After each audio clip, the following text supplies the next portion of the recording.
At some point in time, if you're relatively enthusiastic about first-person shooters especially, people have a tendency to look into ways to optimize their PCs in order to maximize frame rate. It's not just enough to have a really nice and expensive monitor or a really nice and expensive computer.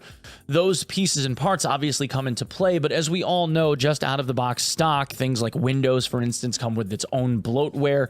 There are obviously optimizing things that you can do, overclocking work that you can do on the components to make those things run a little bit faster. But in doing so, there are self-help guides where you can look up that information and try to do it yourself. Or if you're someone that either doesn't want to bother with that kind of stuff or someone that doesn't feel confident enough in your own ability for fear that you might ruin something, you tend to employ a professional to help you do it. The vast majority of the time, those professionals are people that are referred in, or in a lot of cases just seem like they might be trustworthy. In most cases, this comes as a result of people that work inside of reputable PC building companies. Places like StintsBuilt, the guys that have been sponsoring me for the last couple of years, who still to this day I have not heard a disparaging word about whatsoever, have done an exemplary job in this space.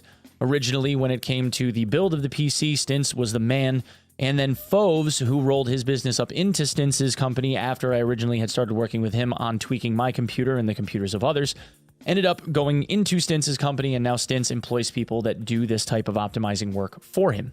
But there are other companies like Power GPU, Meta PCs, and then there are other companies like Artesian Builds that had come along which offered services like this, but between the PC building and the optimizing work that they had done, we have all seen the shoddy work that has come out of shops like that.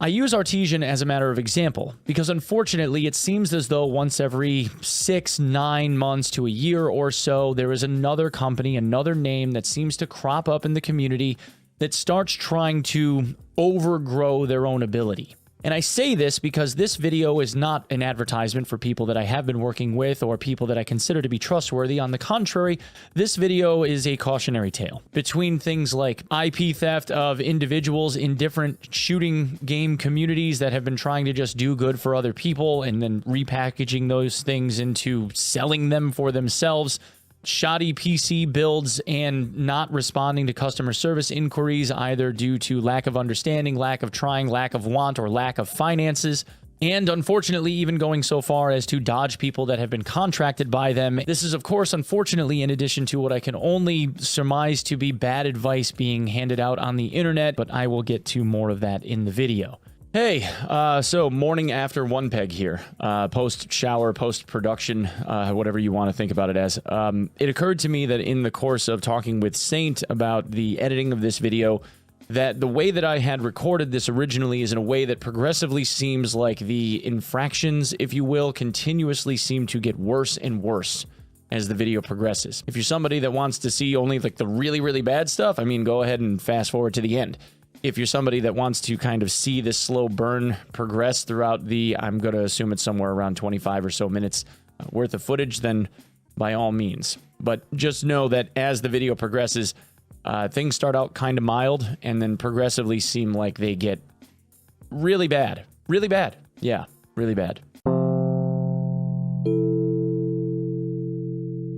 It occurred to me that most of you guys probably haven't seen my office, and by the way, this is a sponsored segment for this video, so if you guys are wondering where I'm going with this, it is related to the look of the office. As you can see, like, everything's kind of got a nice layout to it, and for the most part, it looks pretty good. But this company called GroveMade out of Portland, Oregon, that has been in business for the last 13 years, making desktop accessories with the intention of making the most inspiring office space that they possibly can for us in order for us to do our best work, sent me some of their stuff. So for starters, they've got this desk surface. You can see this giant matte black finish. This is incredibly heavy stock stuff. I was actually surprised at the weight of it. I didn't think it was going to roll out as flat as it did, but as soon as I rolled it out, it just laid down. The thing is awesome.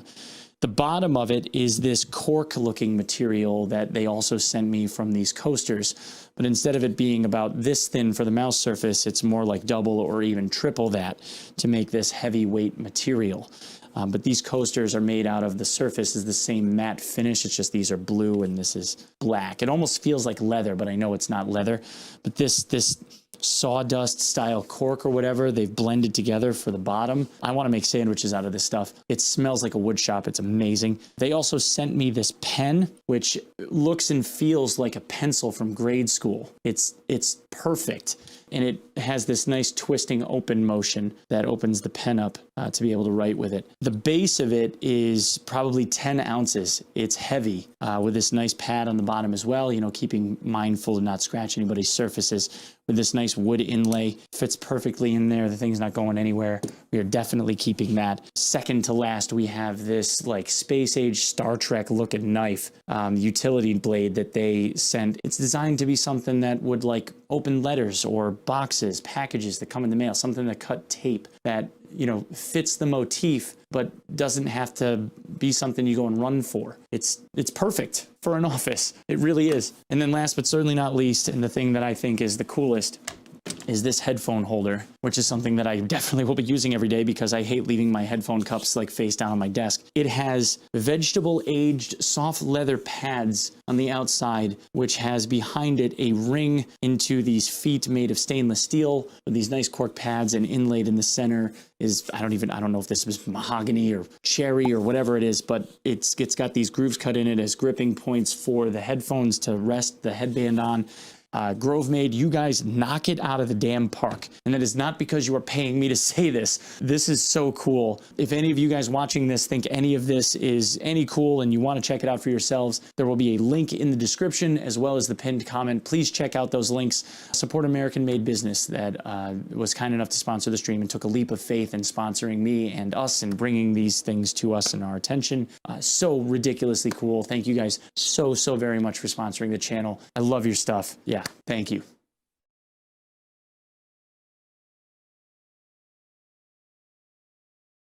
After that intro, my guess is there are people that are watching this that would assume the reason why I'm, I guess, going in on SenseQuality or Kirneill is because of a personal issue that I have with them. That could not be further from the truth. I've never had any business dealings with Kirneill or with SenseQuality at all. I am not a former client or customer. I don't have friends that are clients or customers of them. I only know of what I have seen and read on the internet, and what people that I have come to know better in and around shooting game communities have sent me after sending inquiries from tweets and whatnot that I had seen in the past. In fact, about 6 months ago, I even came to Kirneill's defense, where he had been getting dragged really badly about some PC build stuff that he had been doing that did not seem like it was going well with some shoddy hardware, and I tried to defend him to the equivalent of it being growing pains. Now, the picture I'm going to paint is going to skip around a little bit, unfortunately, and there are ongoing issues still that seem as though they either aren't rectified or will never be. But for starters, I want to start with this image here. Now, this image is from a tweet that he made in April of 2022, which I believe is kind of around the time where things really started to hit the fan. This is a flowchart diagram for audio routing using a Go XLR, which you can see here in the middle, and a 2 PC streaming setup, with a stream PC and the gaming rig listed here between the pink and orange squares, rectangles, whatever you want to call them. In addition to showing a flowchart like this one, which seems overly redundant and completely unnecessary, you also have a following thread of multiple entries of Amazon affiliate links listing everything from relatively cheap shit Fulla E DAC amp combos along with $150 headphones, all the way up to what he refers to as the bag, which is a set of HD 800S headphones, a DO 200 DAC, and a THX 790 amp, all of which are completely unnecessary. Let me be the first one to tell you, if you don't know, that a flowchart that looks like this one is completely unnecessary. This is a Go XLR. See? Go XLR. I don't use it anymore. I obviously have a much nicer piece of equipment over here on my table. But located right here is what is known as an optical audio in. It's an optical audio input. They use an optical cable to do that. Those are relatively cheap. You can get them for like $10 on Amazon, and it absolutely does the trick. In fact, it's so good at doing it that it's lossless audio quality, and you don't have to worry about grounding issues because it is digital audio.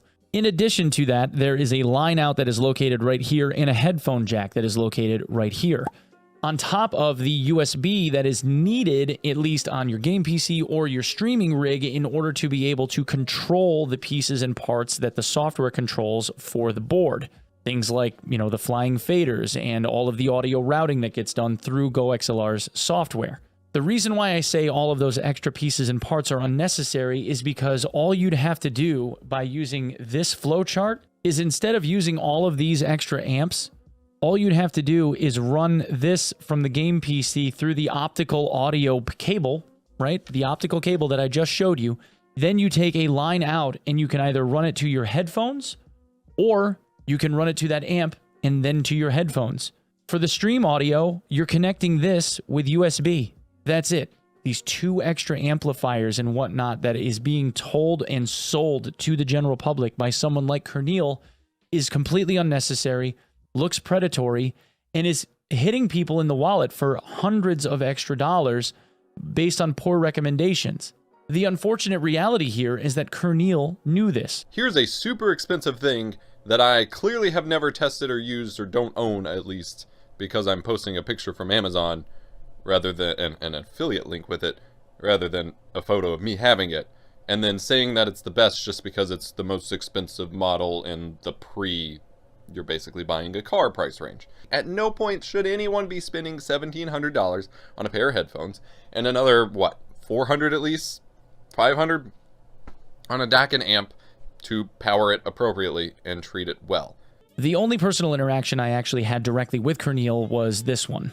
Back a little over a year ago, Stints had made my first computer from when I had started working with them, and Foves, the tuner that had been working with Stints at the time, tuned my computer, gaining me somewhere around 70 FPS on Lighthouse, giving me like 140 FPS on average, which was something that was relatively unheard of at that point in time for a 9900K and a 3080 Ti, and it completely crushed.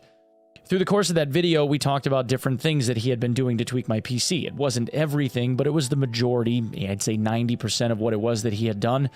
And in that conversation that we were having, it was mentioned what the driver version for the NVIDIA drivers that we were using were. Because we had opted, based on Foves' recommendation, to use an older version of the driver software versus NVIDIA's newest driver at that point in time, because it was just more stable and it generated better frames for Tarkov. And that's what we focused on. The day after that video aired, Kirneill entered into a conversation, a big group DM on Twitter with myself and 8 other larger content creators in the Tarkov space to simply ask us one question. What driver software version were we using for NVIDIA video cards? Now, I found that odd because it wasn't even 24 hours since I had released the video that I did, which had gotten a remarkable amount of viewership. And I then responded, I don't like this. You know what driver software version we're using. I have already answered this in the video that I am sure at this point you have seen. Please do not ask me about this again, because I know that you are a competitor for the person that I had a PC built by for Tarkov. Lo and behold, within the next 48 hours, there were tweets where he was sending out saying that he was starting to get involved in doing tuning work for Tarkov PCs, and then subsequently started releasing information about different driver versions and tweaks that he had been making, tuning work that he had been doing on computers in regard to Tarkov and what kind of frame rates he was getting in Tarkov. Now, that's all fine and good. Competition is what it is. I just didn't appreciate having somebody go to me knowing that I was in direct competition with him, technically speaking, because I was repping a brand that wasn't his, and having them try to get inside information from me. I didn't appreciate that. I didn't think it was good business. But there's nothing wrong with being competitive in this scene. I mean, there's only so many different ways you can make the same product, right? And unfortunately, it starts to get worse from here.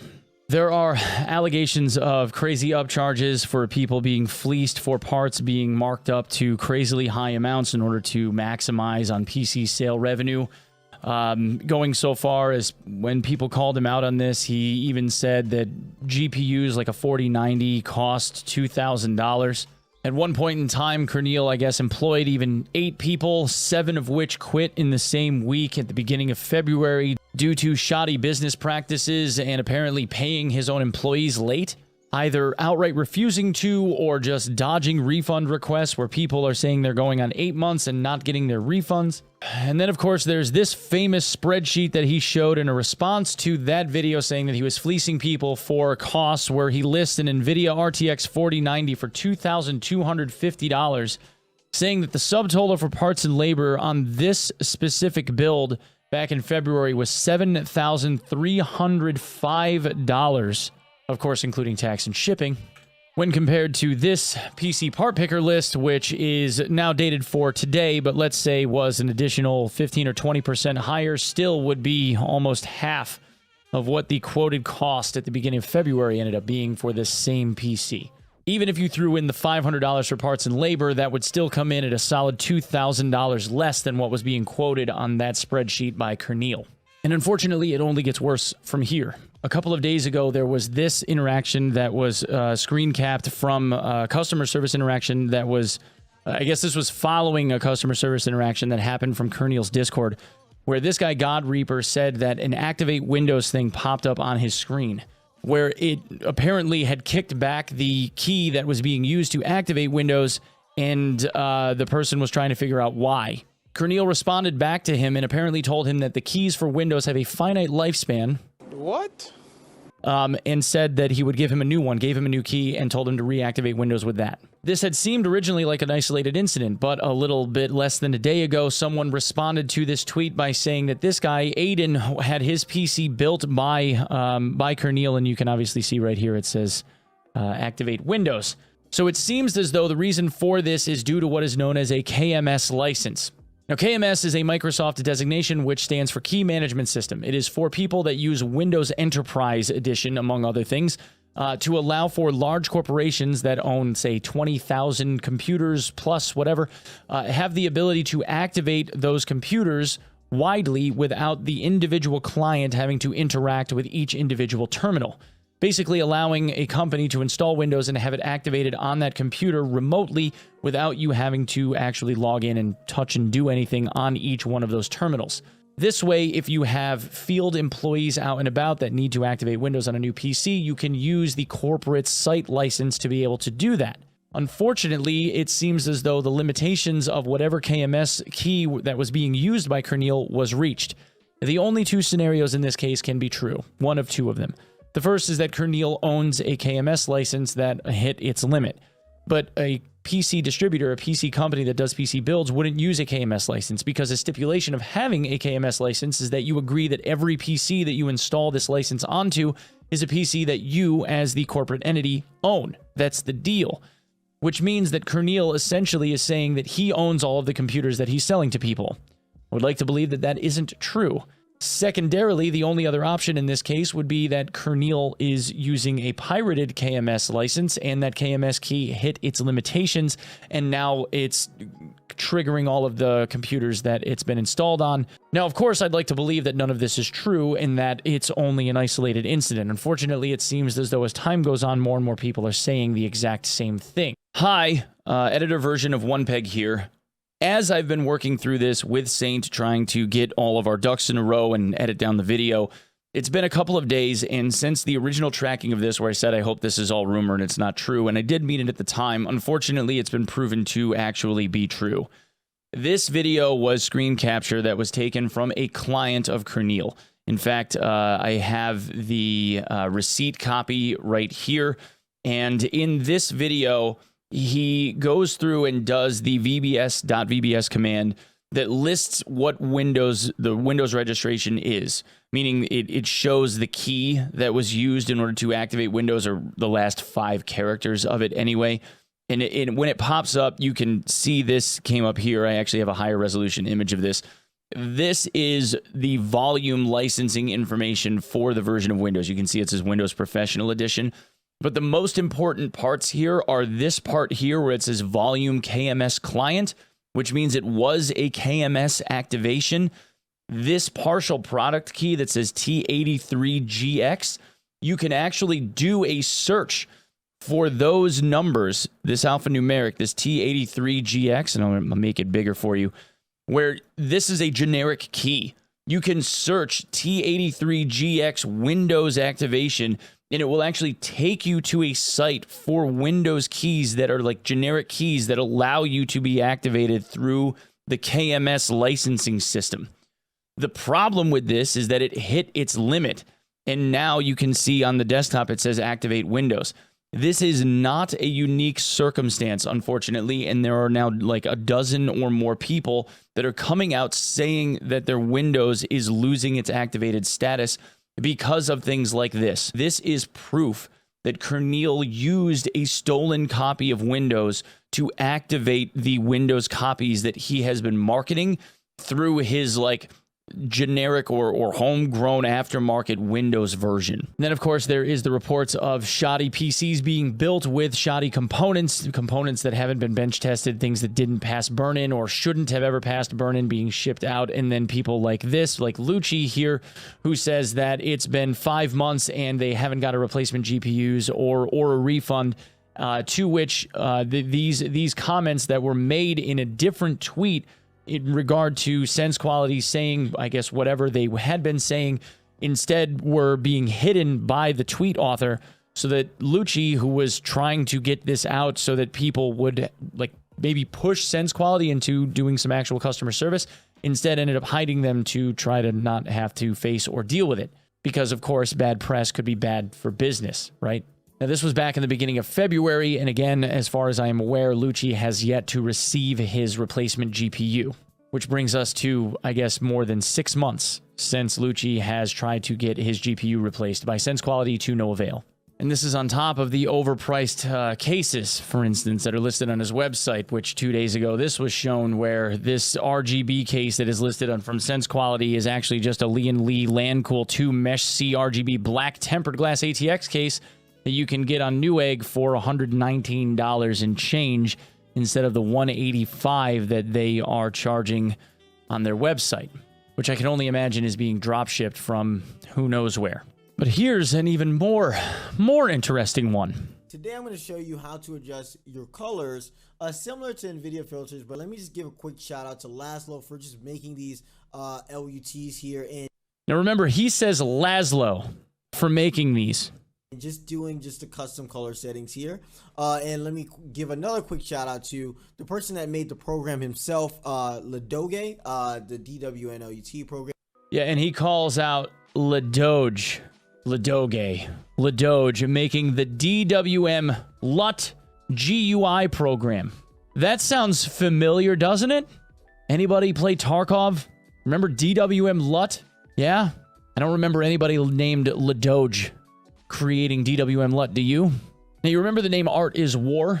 He was the guy that created the LUT program that Kirneill just touted in that video. Now, the ones that Kirneill is touting were things that he had been marketing, saying that it was a freebie that anybody could use if they wanted to. It was a program that they posted on like a Google Drive that he gave the link for. However, they were not the ones that he was using during his like tuning meetings that he was having with people. See, on his website, if you wanted to have your PC tuned, it cost $400.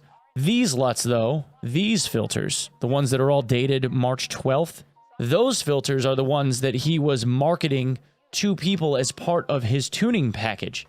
That $400 roll-up included custom audio profiles and custom color filters through this LUT program that he was marketing. These here that are listed were not released to the public. They were only being sold direct to consumer as a result of his tuning service. But if you take a closer look, notice that these that are dated the 9th, February 9th, February 6th, February 4th, those dates are the last dates that those files were accessed on Art is War's computer at home, on his desktop. But more importantly, the more important thing here is this MD5 hash. That MD5 hash is an alphanumeric fingerprint that is generated using 128-bit data encryption. When the file is created, you can opt in to having MD5 hash used, basically validating the authenticity of any file that is created using an MD5 hash when the file is created. When it was compiled, it was given this unique identifier, this fingerprint that gets buried in the file as a way to validate whether or not the file is authentic. This set of files that was dated March 12th were sent back to Art is War by a recipient of Kirneill's tuning program. This basically proves beyond a shadow of a doubt, smoking gun, that Kirneill stole it and was packaging it as part of a tuning setup for other people based on work that Art is War and others like him have done in the past, repackaging things and selling them stolen IP. What's worse is when confronted by this by other people, he ended up doubling and tripling down. For full disclosure, we reached out to provide credit, but the person involved said he wanted nothing to do with us, accused us of selling this info, and threatened IP litigation for an app they didn't build. That's why we decided to post it for free. Only after they were accused of having stolen it and then packaging it as part of a tuning program, which they did do, were they then pressured into releasing that and other pieces of information to the public for free, in which case it already was free. It had been marketed free, and really the person that had marketed it just wanted it to be free for the community and just wanted to be credited with having constructed it instead of having it white labeled over and attempted to be sold as part of a tuning package. Not cool. Streamlabs pulled that with OBS, and look how that turned out. And unfortunately, that is not the worst of it. This logo, Power GPU, very good business. Straight shooters, fantastic people. Could not recommend them enough. Between Power GPU, Meta PCs, and my sponsor Stints, I think that these guys are the best of the best. All three of them are A+, S tier, upper echelon. They are the people that everyone should aspire to be like. Jesse Martinez, the head of Power GPU, is a fantastic person, and his wife is one of the sweetest people I have ever had the pleasure of interacting with. They're great people, and that have worked from the ground up to make what they have for themselves. And in my opinion, if you're an up-and-coming PC builder, a company like Power GPU, Meta PCs, or Stints are companies that anyone should be envious of and should aspire to become, even emulate. Maybe even emulate to a fault. The hell is that? If you notice the Power GPU logo that's listed right here in this clip, this is from a website that is owned by Kirneill, tunedpc.com. In there is this 1-year warranty that at one point in time had been opted, along with several other warranty options, all of which have the 1, 2, 3, and 4, 5-year logos that Power GPU paid to have generated by a graphic artist included on their own website, to where Jesse even finds it on their website and says, wow, you took every single image, not just the 2-year warranty, but literally all of them. Kirneill responded, instead of taking full responsibility and realizing that this was an error on his part and just owning it, he ended up pivoting and saying that this was a mock-up site created by one of their website developers and wasn't a site that was being finished or was being actively sought or used or whatever, to which my man Dr. Lupo responded, try again, and I love that man.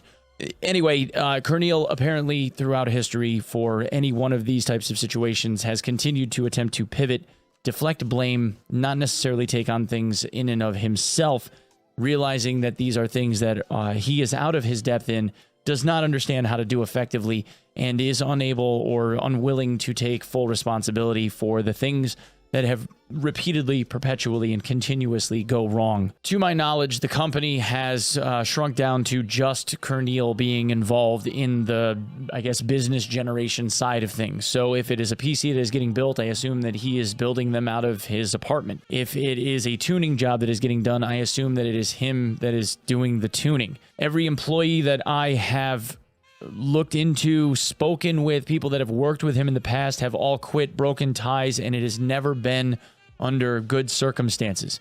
Every single person that has worked with him in the past has quit under some form of duress, typically related to unwillingness or inability to pay them, paying them late, not paying them at all, generate refunds if they're a customer, get PC parts fixed. There's somebody that I saw that is waiting on PC case fans. It's bad. It's bad. There needs to be some serious introspective stuff done from Kirneill and his company. He needs to really look inward. He needs to clean up his shop. He needs to fly right, work on maybe making a little bit less on the profit margin side. If it's a monetary squeeze thing, maybe go back to working part-time and go back to doing things that are synonymous with actual quality work that is above board. Be a good business person. Be an ethical business person. Befriend the people that you are working with instead of trying to do this hustler university-esque, like Gary Vaynerchuk, working on the sly, trying to flip yard sale stuff when it comes to PC build things. Because when it comes to PC builds and tuning and gamers, especially gamers that are going to be very analytical and they're going to look into what exactly it is that they're paying for, they are smarter than you. They are smarter than me. And they will check you on your stuff. This is something that you should not be delving into if you cannot find it within yourself to be completely above board. If you can't work in an ethical capacity, you should not be interacting with us. We already get it plenty enough from shoddy game devs that give us substandard product. We get it bad enough from manufacturers of internals and externals that make relatively shoddy product. Finding quality shops to work with and dealing with cautionary tales like artesian builds, and unfortunately, I will say, much like Kirneill is right now, who I would very, very much shy away from if I were you, they need to do better. You all, if you are in this same type of situation and are running a PC shop, should be looking at a company like Kirneill's as it's currently ran, and a company like Artesian Builds, and run them exactly opposite how they are being run. Run your companies like how Stints Built runs theirs. Run your companies like how Power GPU and Meta PCs runs theirs. They are the example by which others should be graded. Do what they do. Do it how they do it. Do it right. Anyway, guys, that's what I have for this one. Thank you so much for coming and checking it out. My name again is Onepeg.